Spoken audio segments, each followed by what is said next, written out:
a very funny lady. Please give it up for Stacey Henning!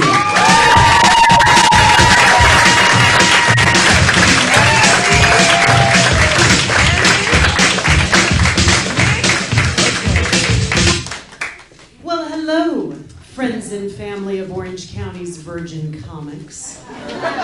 Thank you so much for coming out here tonight and supporting what we might consider our crazy dreams.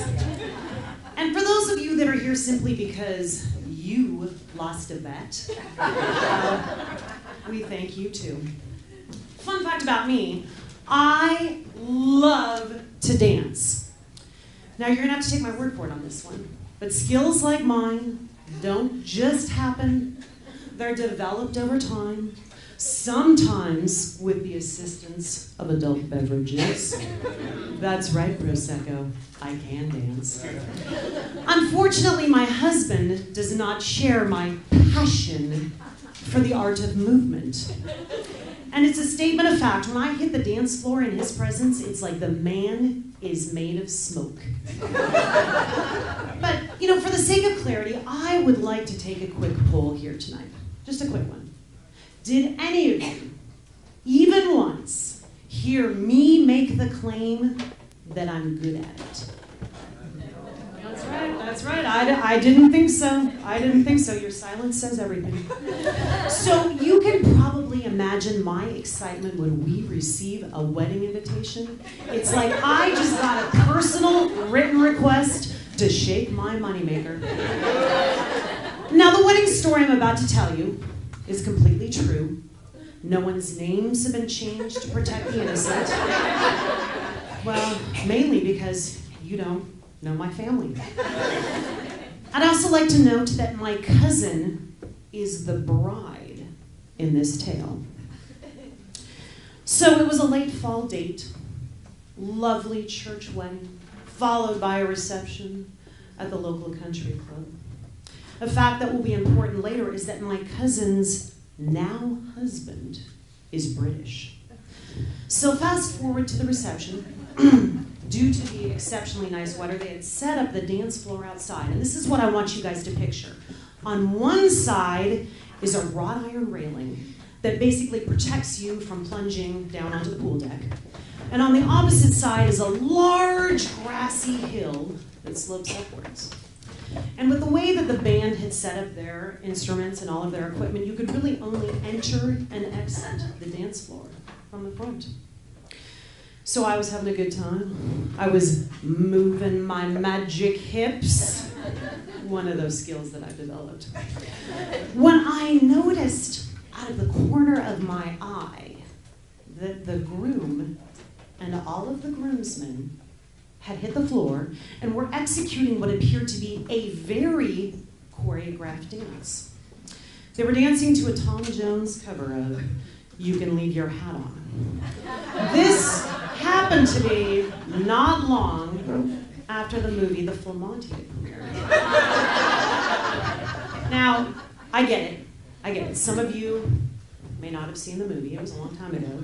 Or those of you that saw it may not remember the whole theme of the movie was basically, it was about 6 unemployed British men that form a striptease act to make money. Kind of like Chippendale dancers, but they're going to be better than Chippendale dancers because they are going to go full Monty, nudie kazootie, full frontal. They are going to take it all off.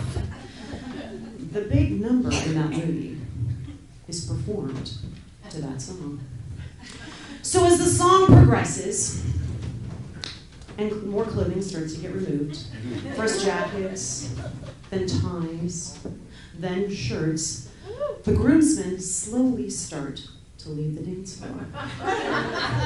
Until we're left with just the groom and the best man.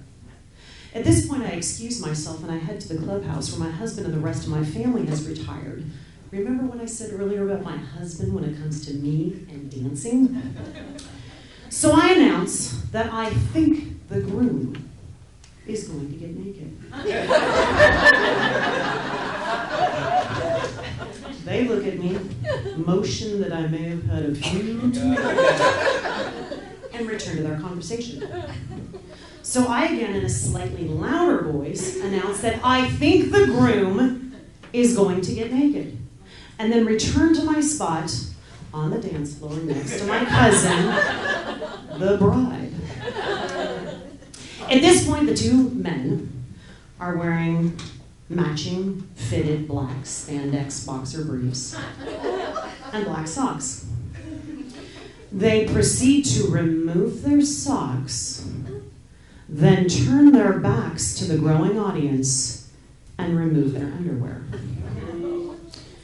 I would like to note that if you were given the opportunity at any point in time to see the two naked men, these are not the two that you should. I want you to picture two vitamin D deficient, hairless bodies that under different circumstances may be mistaken for two very tall 10-year-old boys. So, with their backs still to the audience, one looks over his right shoulder, the other his left, and they motion to the groom's mother and the groom's sister, both British, both wearing hats. The two women each throw the men a hat, which they successfully catch, place over their junk, turn back to the audience, and continue dancing. Remember when I said earlier that it was nice weather, so the dance floor had been set up outside? These were not winter woolen hats. These were delicate, lightly woven, and basically left nothing to the imagination. At the end of the song, the two men throw their hats into the audience, and there standing before us is the groom and the best man, completely naked. I know, you're not going to believe this, but I was almost, and I say almost, at a loss for words. But I leaned over to my cousin, and I said, well, I guess we all just got a peek at your honeymoon.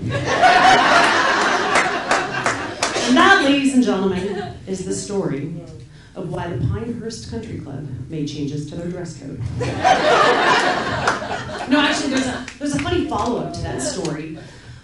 My cousin's husband had not spent much time in the United States, so they're very granola and outdoorsy, and they decided for their honeymoon they were going to purchase a Volkswagen camper van. And they were going to start on the East Coast, they were going to start on the West Coast and end up on the East Coast.